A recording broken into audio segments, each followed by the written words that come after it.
If one had to sum it up, what would be the balance sheet of the Bahrain Grand Prix for Ferrari? Just like in Suzuka and Sakhir as well, the most straightforward and honest response came from Charles Leclerc.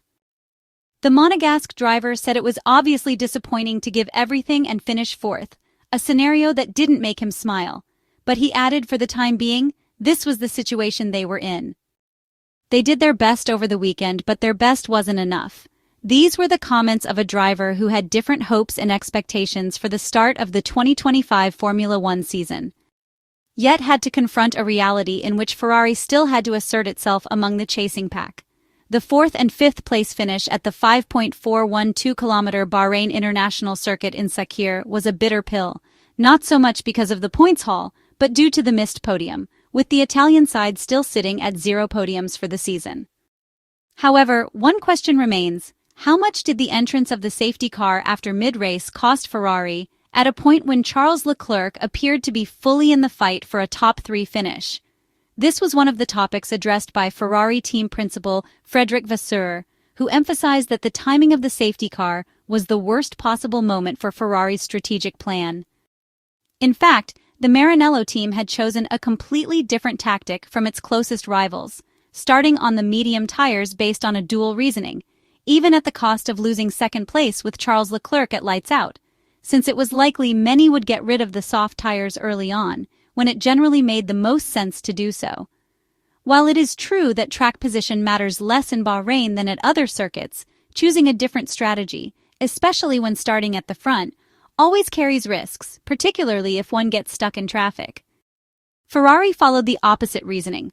On one hand, starting on the medium tires offered a bit more strategic flexibility based on how the race unfolded, and on the other hand, it allowed them to run the soft tires in the final stint with a lighter car, placing less stress on the tire and offering more grip at a stage where the SF25 tends to show more signs of strain.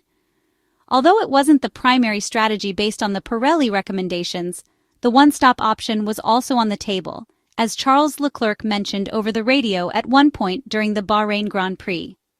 It was one of the scenarios Pirelli had considered, though only as a remote possibility, as very specific conditions would have been required for it to work, especially with the hard compound, which proved as slow as expected. As the race unfolded, Ferrari would have likely followed its initial plan: 2 stints on the medium, which was one of the main advantages they had over Mercedes, followed by a final stint on the soft. Compared to last year, the medium tire had been softened, making it a perfect middle ground, effective both in terms of performance and durability. Due to the grip difference, Charles Leclerc immediately lost 2 positions at the start, falling to 4th, behind George Russell, arguably his main rival for the podium, and Lando Norris, who should have had an easier time moving up the field given the MCL 39's competitiveness, were it not for various mistakes that weighed more than they might have seemed. As expected, Ferrari extended the first stint, creating a 4-lap delta over George Russell and as many as 7 laps over Lando Norris. For the British McLaren driver, the choice was almost forced. It was clear he was losing time behind George Russell and also had to serve a 5-second penalty for a start line infraction. At that point, the 7-lap offset to Charles Leclerc started to matter, allowing the Monegasque to close the gap rather quickly. And this is where the race became strategically interesting. Looking at the start times of the second stint, it is immediately clear that the approaches were different. With the advantage of having 2 sets of mediums, Charles Leclerc pushed immediately, setting fast laps in quick succession. For comparison, his first full flying lap in the second stint was about a second quicker than George Russell's. In essence, the 2 drivers had completely different approaches. The Mercedes driver knew that lacking a second set of mediums, he had only 2 options: to go with the hard compound or try to manage his current set to use a second set of softs at the end, thus matching Ferrari's strategy, a scenario not far-fetched, already seen last year, although the track back then was a few degrees cooler. That is why his stint was cautious from the start, and if one examines the lap times closely, it is clear he maintained a consistent pace as the tires wore down, a sign that he was managing them from the beginning. This was also confirmed by telemetry data, which showed George Russell was managing the tires both in fast sections, like turns 6/7 and 12, and during traction phases out of slower corners, delaying throttle application and putting more strain on the front tires than the rear. While the 7-lap difference made it relatively easy for Charles Leclerc to get ahead of Lando Norris, things were slightly different with George Russell. As the tires wore, the Mercedes driver began to push more in some areas of the track, keeping a steady pace while the Monegasque started struggling with dirty air. Charles Leclerc explained that he was beginning to have some trouble behind the Mercedes W16 car as his tires were overheating, and he thought they could have forced George Russell to pit, which would have been great, but they didn't manage to do it. In reality, just moments before the safety car came out, the Ferrari driver had managed to get within a second of George Russell, and that could have been the decisive turning point. But in the laps leading up to it, the gap kept stretching and shrinking like an elastic band, due to what Charles Leclerc had mentioned, namely letting the tires breathe. So how would things have changed without the safety car? Everything would have depended on the pressure applied to George Russell. Probably, the Brit still had something in reserve, and it's hard to imagine Mercedes pitting early for the hard compound, especially since they avoided that tire even after the safety car. If Charles Leclerc had managed to overtake the British driver, which was far from guaranteed, then the podium would have been truly within reach.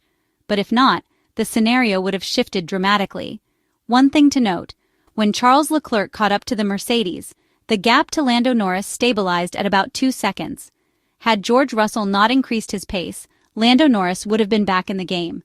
The fact that the Ferrari driver still had another set of mediums was a major advantage, and if the gap had remained steady, it would have allowed him to reduce the 7-lap deficit that had penalized him in the second stint.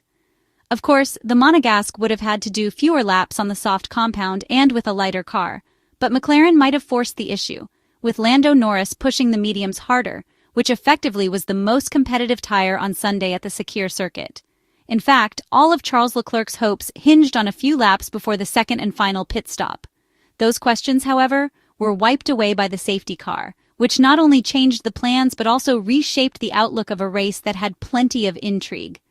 After the safety car came out, Ferrari went for the safest option, the hard tire, believing they could not complete the remaining distance on the soft, while Mercedes took a more aggressive approach.